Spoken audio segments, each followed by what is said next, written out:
Good afternoon, everyone. Welcome to Pew and Beyond. I am very pleased to introduce our guest, who is known to many of us across the country, Guenther Reesor, writer, speaker, blogger about stewardship and generosity, and she has inspired. I know she's been an inspiration to me, and I use many of your mantras, Lori, in my ministry all the time, and I'm always giving you credit for them. So. And she has recently written a book called Growing a Generous Church, A Year in the Life of Peach Blossom Church. And we are going to be discussing that in just a moment. My name is Neil Mancor, and I am the Congregational Development Coordinator here in the Diocese of Montreal. And I'm Lisa Vaughn, the Parish Vitality Coordinator in the Diocese of Nova Scotia and Prince Edward Island. We always like to begin Pew and Beyond by acknowledging that we share this land with the gracious peoples who came before us, our Indigenous brothers and sisters, and we endeavor to continue to work for healing and reconciliation, and we're mindful of the stewardship of the earth, God's creation. So we begin with that acknowledgement that we're on Turtle Island. And just as well, Pew and Beyond is an initiative of the Spiritual Formation for Discipleship Network of the Anglican Church of Canada. And today we have a really inspiring topic, picking up on some of the themes from last week, right? That we're carrying out with our stewardship theme.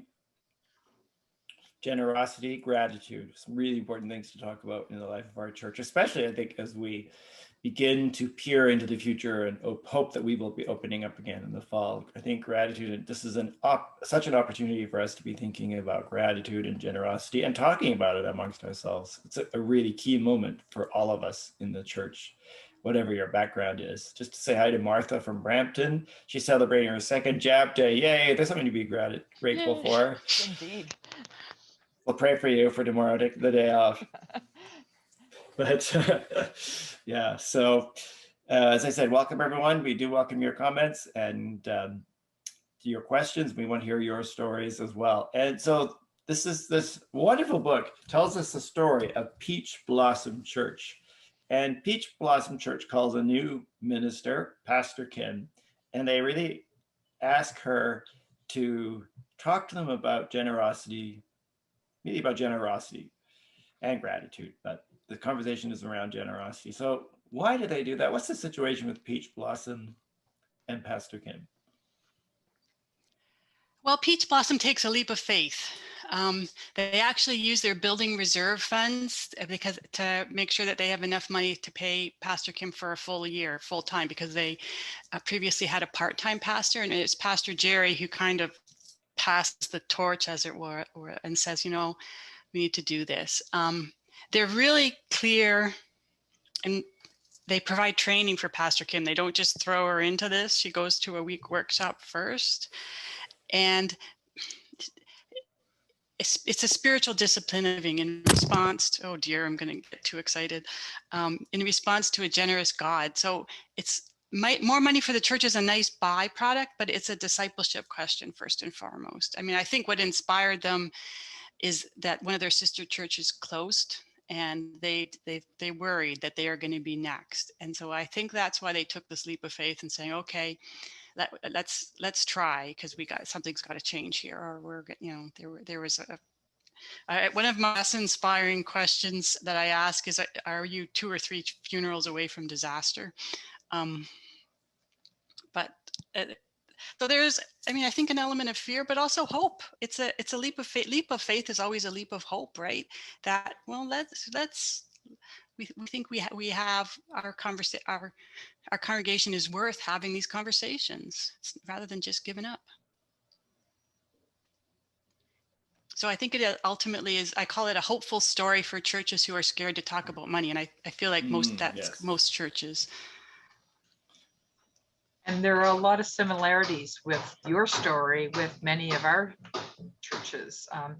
Not exactly the same, but some of the similar kind of dynamics going on. So it's a really practical kind of engaging story. Why did you write the book, Lori? Lisa, I want to be a good steward of all the stories that have been entrusted to me. I did my Doctor of Ministry research into Christian giving. So I toured congregations of a couple of different denominations related to my own Mennonite tradition. I call it my church basement tour. And I heard the most wonderful stories. People told me, and some of them are in there. A lot of the characters are based on people I met, and many of the quotes are from real people. And if you think something is like, that's too outrageous, no one would say that, that one's probably real. If it seems kind of milquetoast, then I probably made it up. But so people told me that they're testimonies of why they give and God's faithfulness in their life for a long time. And it's what motivates me for sure, especially because they were telling these stories just like say you're in small town Alberta. I was in small town Alberta, for instance, and someone's telling me how they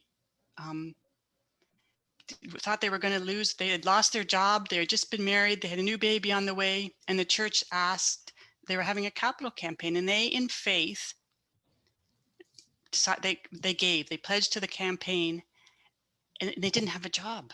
And they just trusted God. And then the next day, they got a job.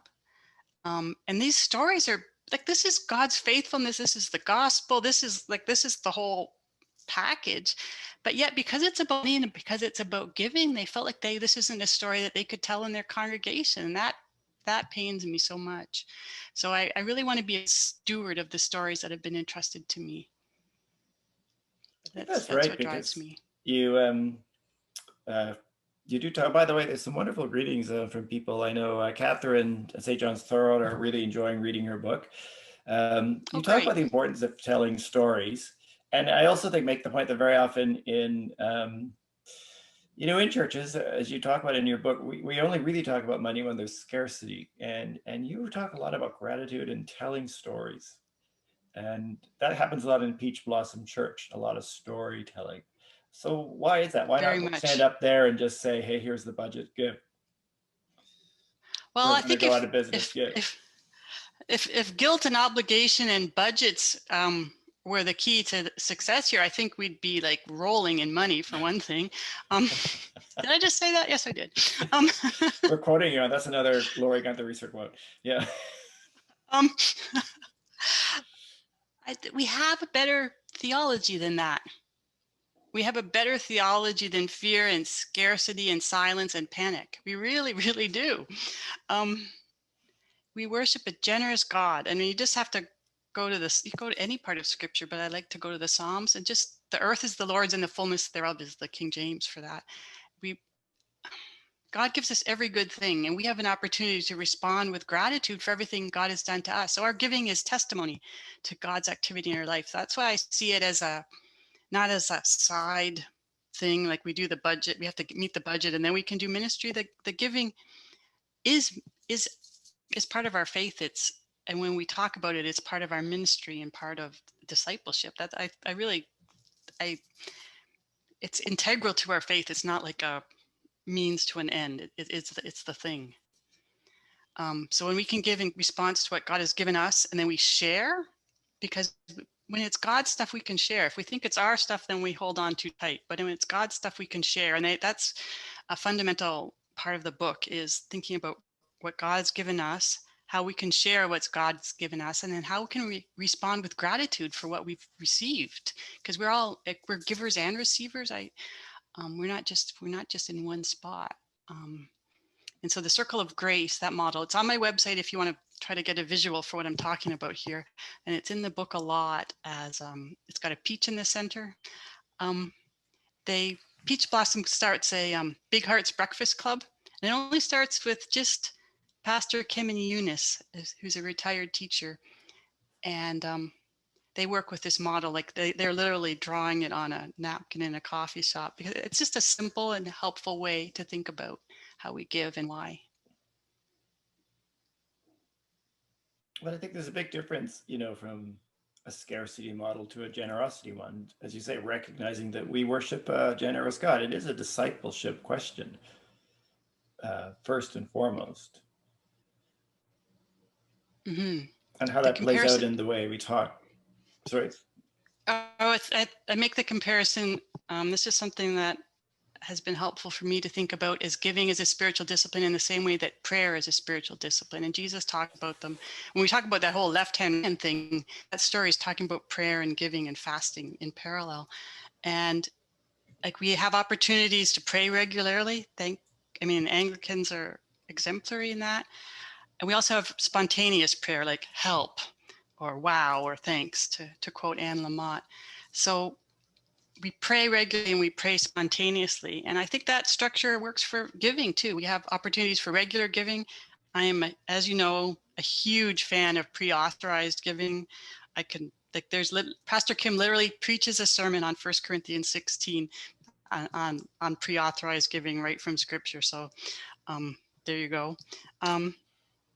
So we can give regularly and spontaneous giving. There's going to be opportunities always for spontaneous giving. So both and, not one or the other. I think it can be both, just like our prayer can be both. So I try to really keep those as parallel tracks because they're both spiritual disciplines. And someone told me I pray better when I'm also writing a check, and I think that's true as well.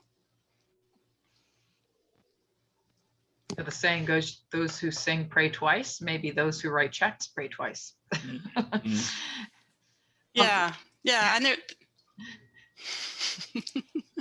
Laura, you mentioned earlier you've heard a lot of stories in all of your Canadian research, which is wonderful to have because so much comes from other countries, and it's great to have stuff that fits our context. But you had mentioned in our earlier conversation that some folks are reluctant to tell their stories in their congregations about their stewardship, about their giving, whatever that is, in time, talent, and treasure. And I think that's an experience in some of the parishes that I work with too, that people are reluctant to share that. Can you unpack that a little bit for us?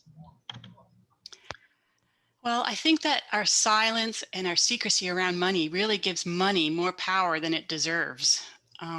Jesus talks about money all the time. One of my sayings is, Jesus talks about money, we can too.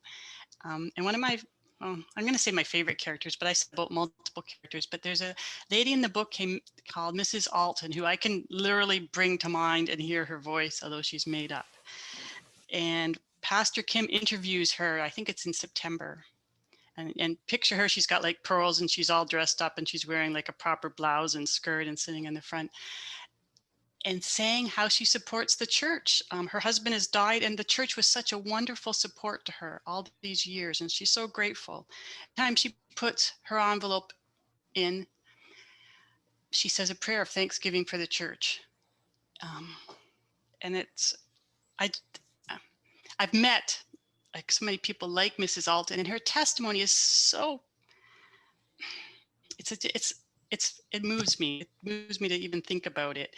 It's a testimony to God's faithfulness in her life and her generosity to the church.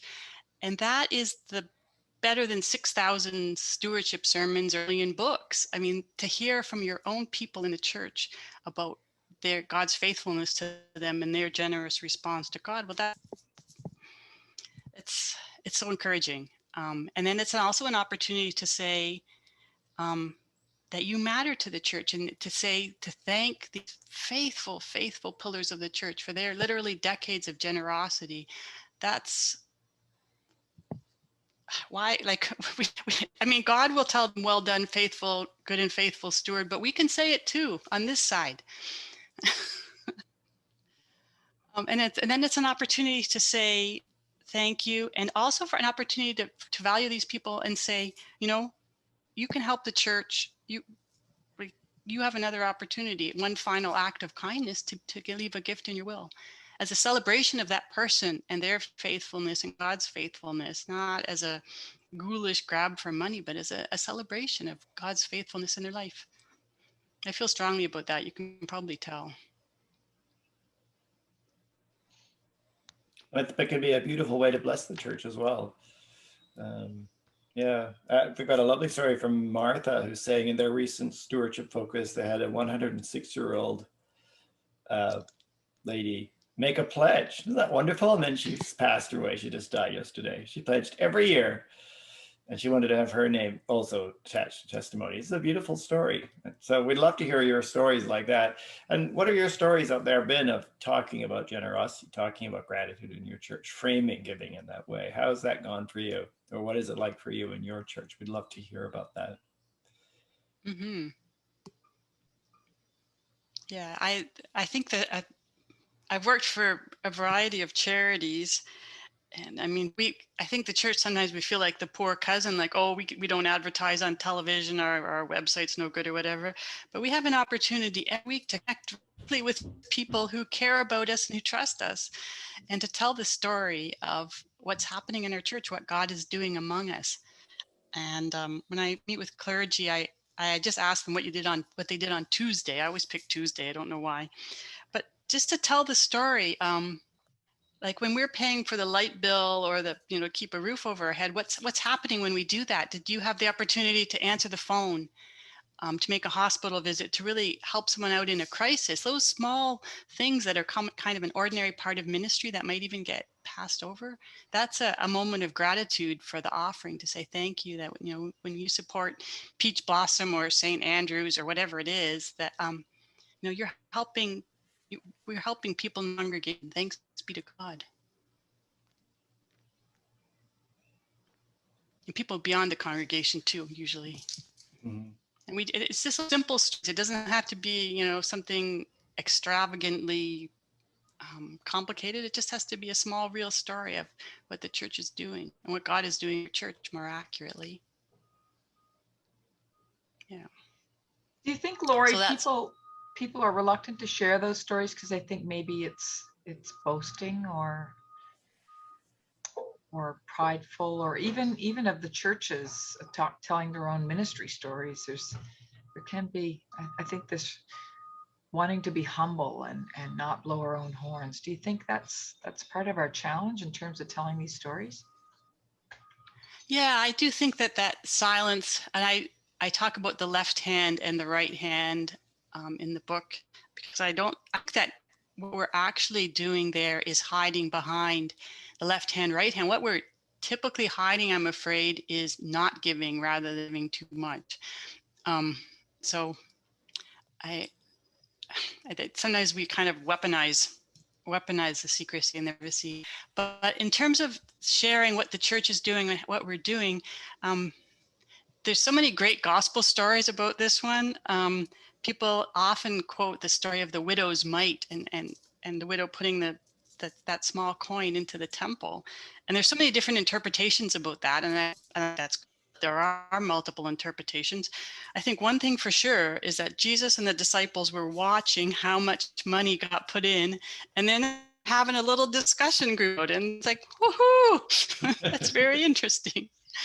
Or Zacchaeus, Jesus and Zacchaeus, after Zacchaeus gives 50% away of his assets, not of all he has, and Jesus proclaims, today salvation has come to this household. And it wasn't like a private chat at that point. It was Jesus and Zacchaeus really putting it out there for the world. So I think if we start digging into scripture, as scripture has the power to do, it really has the power to peel us open. And so I think when we can see it that way, and when we can see our giving as part of discipleship and responding to a generous God, and not about our stuff, but what God has given us, it makes it a lot easier to talk about. Well, that's the Zacchaeus story. I mean, as you say, it's not about, when we think about tithing, say 10%, he gives like 50%, but it's in response to Jesus coming into his house and touching his life. It's a beautiful story. And those are the stories we could share. I mean, Martha commented, sometimes the small stories are relatable and they're not, they offset sort of boasting. It is amazing, the little things. I mean, I think one of the stories that's amazing out of COVID is how so many of our communities of faith have stayed together. I mean, it's a miracle that we're all still meeting in some way. We can talk about digital worship or blue in the face and the ups and downs of that. But the fact is that across the country, our churches were determined to figure out how to stay together. Yes, it's an ongoing miracle. Just the fact that we are gathered to worship on a Sunday morning is an ongoing miracle. There's discussion questions. It's a year in the life of Peach Blossom, so there's different months. And one of the discussion questions, Peach Blossom has a little note posted on the bulletin board about 3 things a church can always be grateful for, even in hard times, because I mean, Peach Blossom has gone through some hard times. And just to remember that, like the fact that we can gather to worship and that we have our hope in God, these are every single congregation, no matter their circumstances, we have these things to be grateful for. So my hope is that as a congregation is reading this book, that they're thinking of their own things that they can be grateful for in the congregation and their own stories. And you don't have to have just done something hugely spectacular. That act of kindness of calling someone who hasn't been out in weeks or months is the gospel, and we can celebrate that. Yeah, that is my hope, that a church will start talking about what God has given them. Well, and I think it springs from gratitude. I'm wondering, could you say a little bit more about your story, your parable in some ways, and bequests? Isn't there a character there who makes a bequest? Yes, there is a character who makes it. In fact, it's Mrs. who shares her testimony that leaves a bequest to the church, and they have a huge celebration. And this is based entirely on my own experience. They have a celebration. They invite all of Mrs. Alton's kids and relatives, including the ones that never stepped foot in the church, and her lawyer, and everyone involved in the bequest, and the church and the denomination. The Peach Blossom belongs to the National Orchard Church. So they invite everyone there, and they make a ton of coffee, and her son speaks, and they play the video that they recorded of Mrs. Alton sharing her testimony during the year. And it's a wonderful, and they also say what they're going to do with the money, and it's going to help the local seniors home where Mr. Alton passed away. They're setting up a video link so that people in the seniors home can watch the Peach Blossom service. They're helping the National Orchard Church. They have some idea what they're going to do with it in their own level. So again, this is all based on conversations I had, including literally a clergy who told me about a bequest. We had so much fun giving that money away. Because when you have a bequest policy, then people know that this is going to be a celebration and in furthering God's ministry in the world. That's something that there's nothing ghoulish about this. This is like, wow, it's literally a wow thing, I think. So I put that bequest story in there because it's what a wonderful way to honor a good and faithful servant in this world by saying, we received this bequest, and through God's mercy, this is how we're going to share it around. And I also think that, as a nice secondary byproduct, again, that is by far and away the best bequest advertising that you could possibly do, is celebrating what you've already got and what God has already given you. So yeah, it's odd. It's odd to me. Churches, we believe in eternal life, and yet we're so reluctant to talk about death. So yeah, I go for all the hard topics, Lisa: death, money, bequests. Well, they're just a great way to bless a church, though, after you've gone. And of course, there are tax advantages as well to that, but it's wonderful. I know I was involved in a bequest, and the gentleman died at 101, so he'd written his will 30 years before, and it was just so wonderful to think that he'd set that up back in the 80s and died during the early 2000s, and it was such a blessing that the church. Yeah, it's a tender topic. Yeah. Yeah, the retired school teacher that I talked about, Eunice, is one of the first members in the Breakfast Club, and she invites Lee, who is a millennial. And over the time that they meet and talk, they start. And again, this was one of the joys of writing, is literally having these characters talk to me. They start to open up about what their own situation is, and be supportive. And Eunice is a widow, and she knows she needs to update her will, but she's just really terrified of the idea. And like Lee tells her, you're ready to meet Jesus, but your lawyer not so much. Because and so it's the support of being if the church, if we can talk about these things in church, then we can help each other and do these things that I know are hard. And so Eunice, she makes a cherry pie and invites her family over, and they start having this discussion. And Lee's thinking, I wonder if I'm my dad's executor, so they're able to have these discussions. I mean, that's not the first thing they talk about the first time they meet, but because they trust each other and they're really listening and being supportive, they're able to have these conversations. And that kind of having that small group spreads throughout the church. Like, it makes it, when you have a small group it's kind of priming the pump for a bigger discussion. Mm. Lynn put in a great comment. She says, I served in one parish. We had something called Now Testament in one of them. And a man spoke of how he and his wife plot their yearly budget and how they make an annual decision on charities they will support over and above the amount of proportional giving to their parish. So that sort of gets us into the proportional giving thing when we talk about tithing and amounts. As I said, the picture of the Bible is more nuanced than just 10%. It's actually about, as we said, Zacchaeus gives 50%. So, but it is about proportionate giving. I mean, the widow's mite, she gives a proportion of her income far and above what the wealthier guys have been giving. Can we just sort of get onto, proportional giving? Why do we encourage that in the church? My favorite character in the book on this is, I'm shutting my eyes because I can literally see the person who I've based the character on.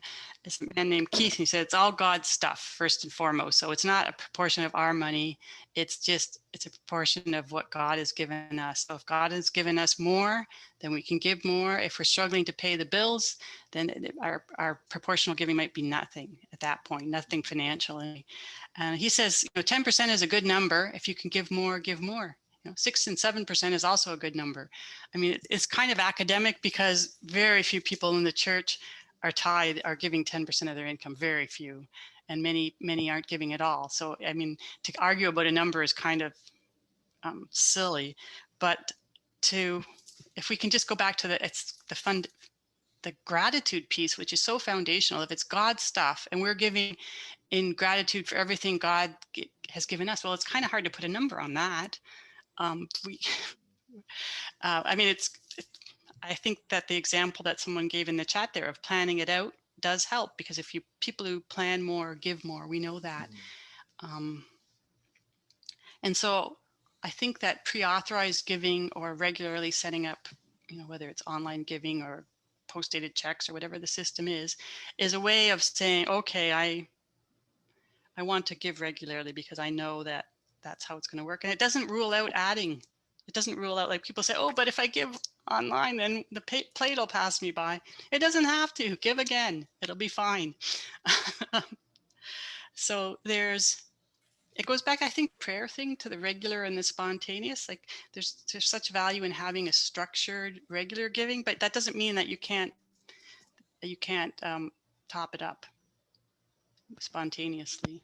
Well, if giving is part of our spiritual disciplines as disciples, I mean, we have this rule of life, which is for us as Anglicans is just so foundational to how we kind of think about how we're going to live out our discipleship. So we think about how often do we pray, fast, give, serve, read the scriptures, worship.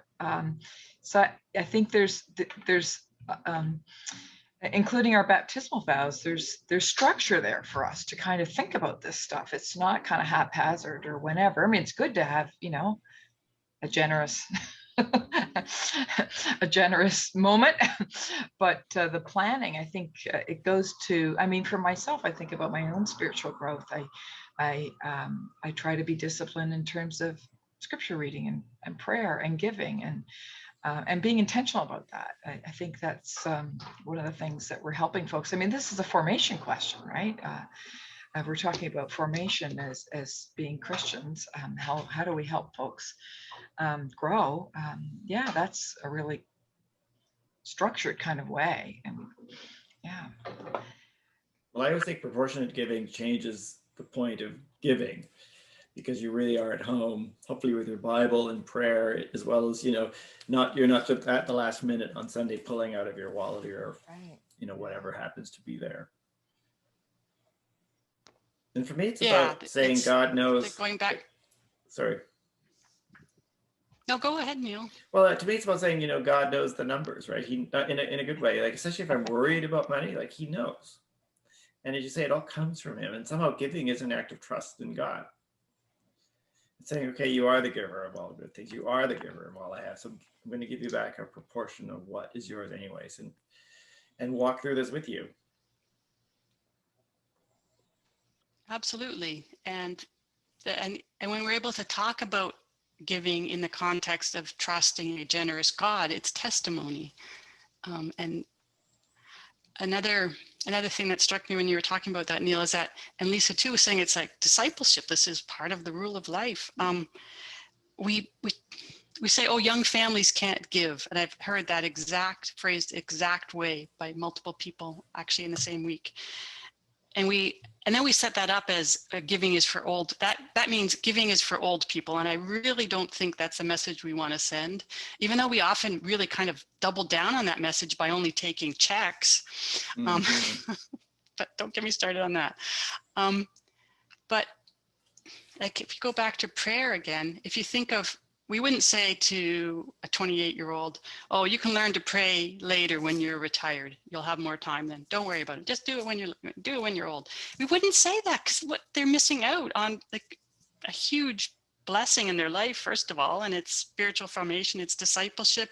It draws us together as a community. And all of that is equally true for giving. We wouldn't say that, like, we shouldn't say that, oh, you can give more when you have more money. Give now as you're able to give, and we're the church together in this spiritual discipline of giving. So it's so huge. And even young people, like, I think that's one of the reasons why we need to be talking about generosity and gratitude, because, I know from my own kids who are now in their early 20s, they're beginning to make choices about church and giving. And if we're not talking about it in church, then this is, a generation is emerging that isn't learning about that, as you say. Why would we say, well, when you're 65, you can start giving? They, and younger donors, we know, are very, they're generous, they're altruistic. They may not have the income of someone much older, but they're very altruistic. I wonder. Yeah, and they're not have. Go ahead, Lori. No, go ahead, Lisa. That's fine. No. Pick up on Neil. What Neil was going to say.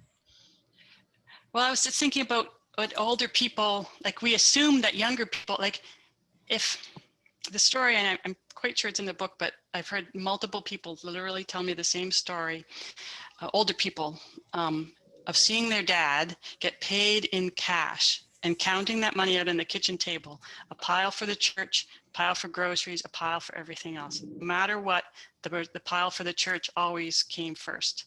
So if that's how your formative experience growing up, then the church doesn't have to teach generosity, because you were 4 years old. You already understood that really well. But that's not, like, the church still lives as if that kitchen table example was happening, and it isn't.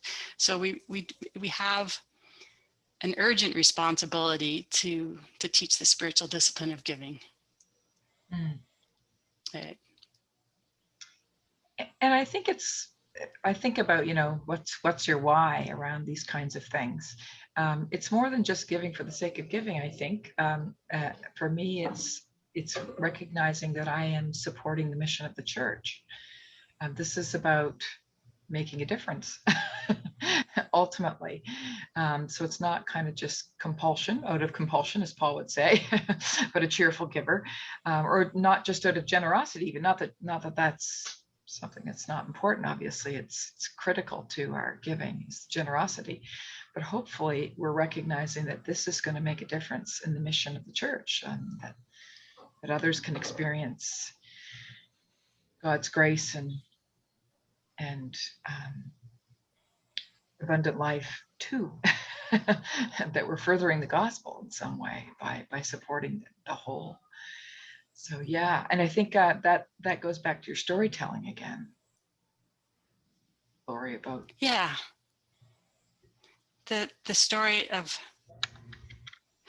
I think our generosity, especially when we can tell stories of the church together, helps us hold on to hope. I mean, it's been a tough week.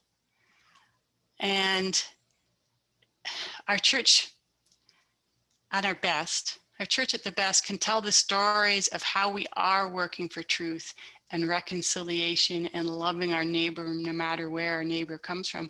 If we can tell those stories and remind us that our giving is to live into those stories, even though it's a very hopeful thing. I mean, it's a tough hope. It's not like an instant hope, but if we can lean into that together, knowing that we are all through our giving, helping that kind of kingdom work, there is, even on a dark day, there's joy in that.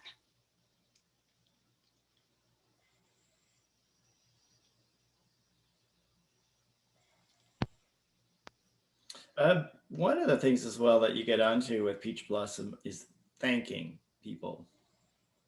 There's sort of a sad story there, I think, about a family that had given a gift in memory of their mother or grandmother, and they weren't thanked. And just the power of thanking. That is 100. That's a true story that I shared with permission, of a woman who gave $25,000 in memory of her mother-in-law to her mother-in-law's church, which she did not attend, and received just like a rubber stamp receipt from the bookkeeper, which wasn't even correct because it was a donor advised fund, so it shouldn't have been even receipted. But there was no thank you, there was no mention. And the woman told me that it was like a bucket of cold water. Like, what did my mom mean to you?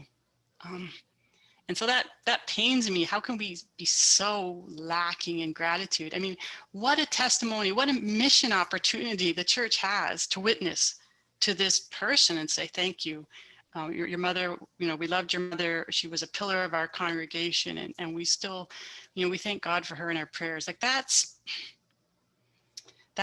an opportunity really to spread comfort and the peace of Christ in the situation. And by not acknowledging that gift, it's not like an administrative thing, it's a missed gospel opportunity. So, or even if you think of, if that example seems too big, if a grandmother passes away at the church and the grandson is there at the funeral, let's pretend that that will happen soon in person.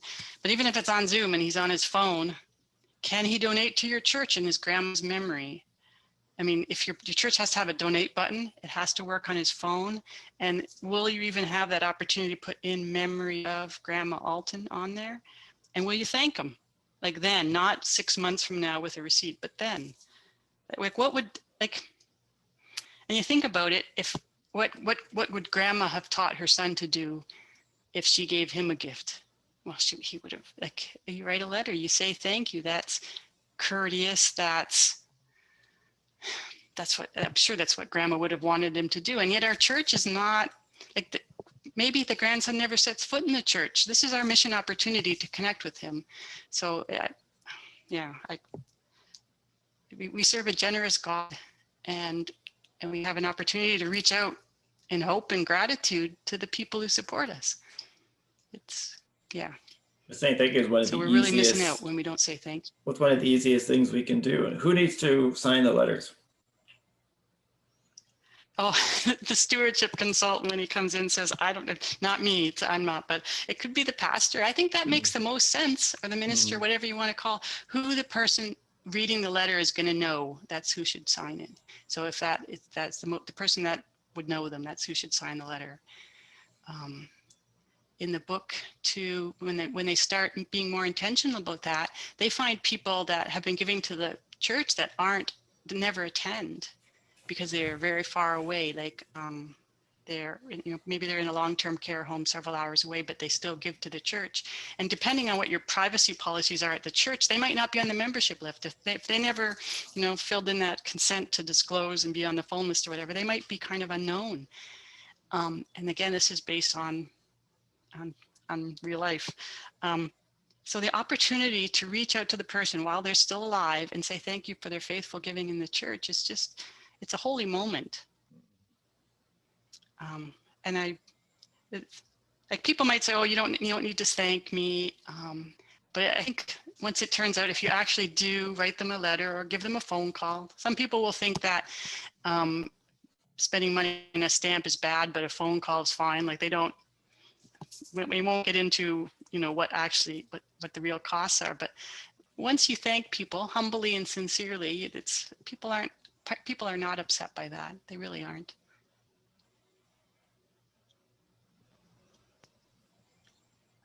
Lori, we're very low risk of trumpeting. Go ahead. Sorry. Go ahead, Lisa. I was just talking about trumpets. We're very low risk of trumpets. I don't think.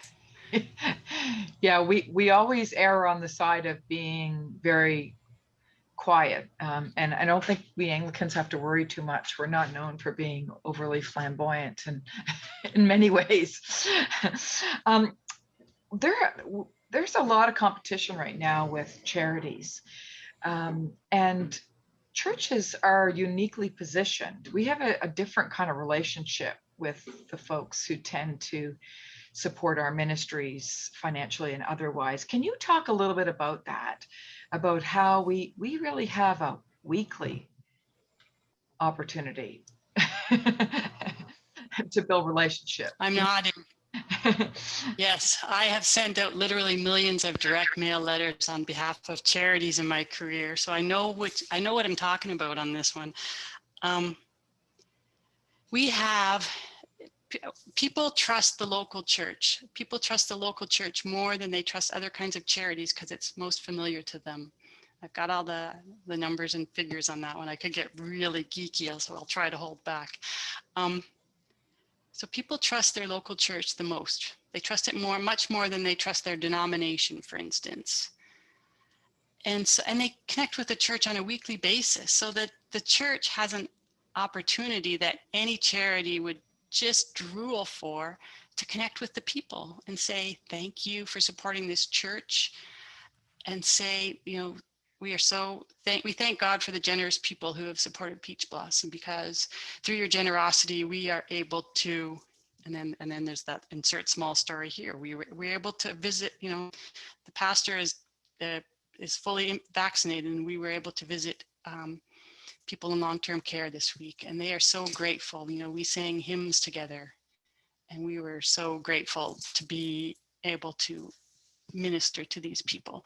And we also support the work of our church at a larger level, and we were so grateful that we are part of, and you have the stories, the stories that, and so to be able to thank people and say what God is doing through their generosity, that's an amazing opportunity that the church has.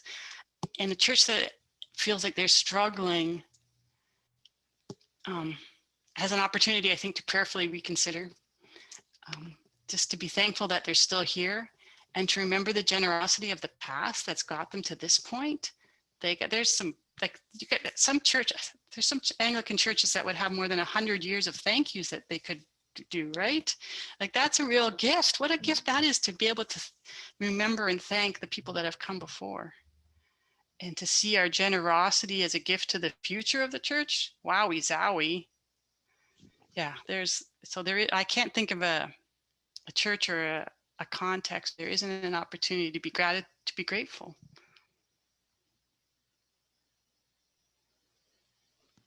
And also, and Neil said, sorry. I'm sorry, I feel like my timing's off, but to grateful, we're still here. Thanks be to God. That's a big one. Yeah, and I think we have a lot to be thankful for as we head into the fall. It's like this should be a major gratitude moment. But you did sort of touch on sort of making it possible for people to give. But you say if we continue to ask people to give by checks, we're not really making it possible for younger people to give.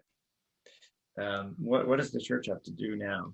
What's Peach Blossom got to do? Because I think it's, with digital giving, it's accelerating.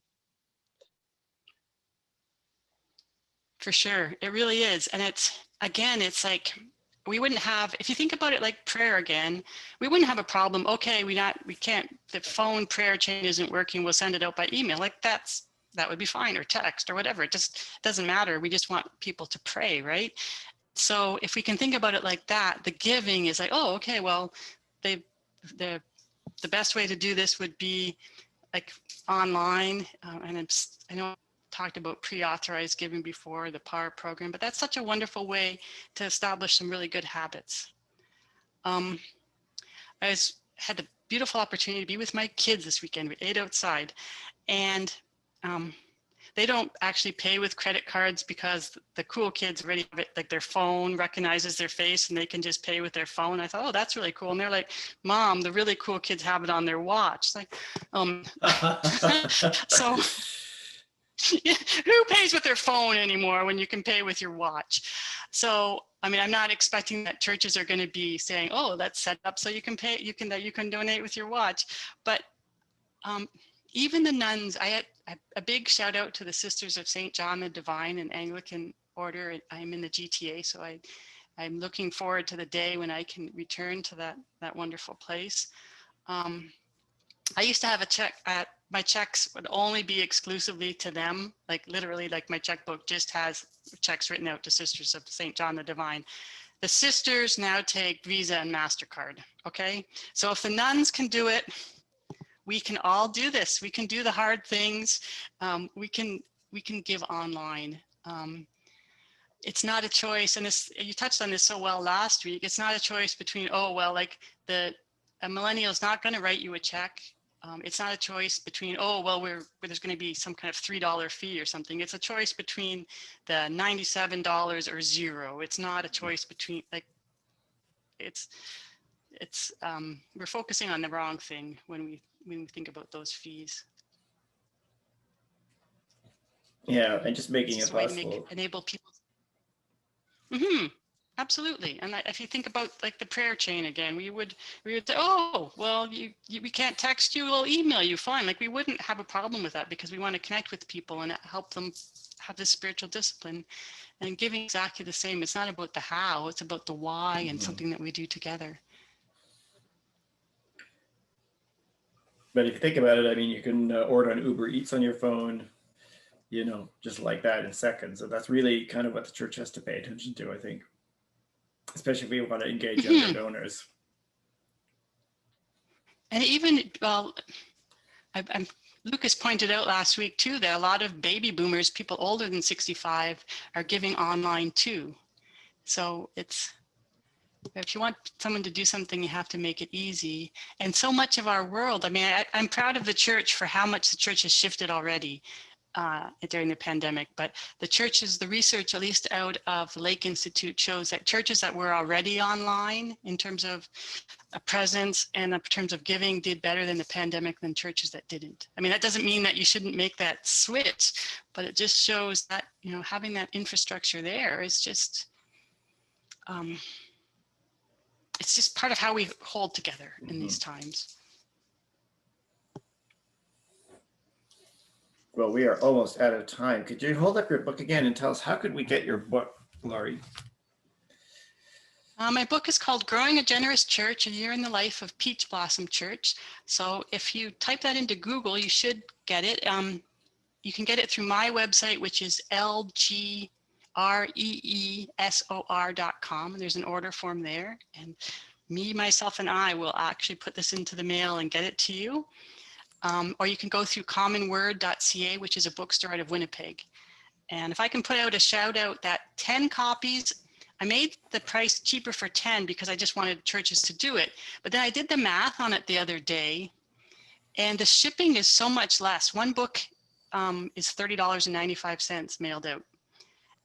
But 10 books is like about $250 depending on where you are. So it's really quite a bit cheaper to get 10. Canada Post, I don't know why. I don't know the whys and hows, but it's been my experience that 10 is a good deal. So get 10, you could do it as a parish council, you could have a Bible study group. Yeah. Questions at the end of the chapters. So there's lots of opportunity to kind of discuss and how does it compare to your own context? Yeah, there's a lot of questions, and there's a lot of pictures too, because I found that so many church stewardship books are really boring. So I wanted it to be something that people could read. I wanted the people who shared their stories with me to be able to read this. So it's got pictures. It's got what I consider to be humor. You could disagree with me on that. But just to be really accessible. So there's a picture for every month. There's questions for every month. There's a lot of space for you to write things down into, just to be able to make it really easy and engaging for people to work with. And these are real life stories. I mean, this is not Hollywood or something that's so academic that it really doesn't apply on. I mean, I think this would apply in rural congregations or towns or cities. I mean, these congregations, this is real life in your story, Peach Blossom Church. So it's really, really relevant to our folks. Yeah. Great. I think it probably tilts a little bit rural, just because of so many of the places that I went to where the stories are. So Peach Blossom feels kind of small towny to me, but I hope it works for, a large variety of people. Well, Larry, thank you so much for being with us today. It's been such a rich conversation, and I hope really helpful for everybody involved. So, I know Wendy Newman says they've already got a book club in their diocese based on your book. So it'd be great to see book clubs breaking out all over Canada to think about, growing a generous church, a year in the life of Peach Blossom Church. Thanks, Lori, so much. Thank you, Lori. Well, thanks for inviting me. It's been fun. It's been a really great conversation. We're going to be here next week. It's our last one for the season, our last Pew and Beyond the season. We have two really cool guests coming next week. Who are our guests next week, Lisa? Well, it's us. It's us. We collect stories too, and we've been in other contexts and that kind of thing. So we've got some ideas of sharing some really neat things next week, and even maybe we can make some suggestions about summer reading. And we have Lori's book. We've covered a couple of other authors this year, but there may be some other things. If folks are fast readers and you want something really good to sit in the hammock and have a lemonade and read over the summer, perhaps we can make some suggestions next week, Neil. Absolutely. I think so. Pew and Beyond is an initiative of the Spiritual Formation for Discipleship Network of the Anglican Church of Canada. And we thank you again, Lori. You're a gift to the church. My gosh, the Canadian church. And I know there's going to be lots of great conversations coming out of your book. Thank you. Oh, thank you. So join us next week right here on Pew and Beyond, Tuesday morning, 1 o'clock Eastern. We'd love to have you as part of the conversation. You all have a great rest of your day.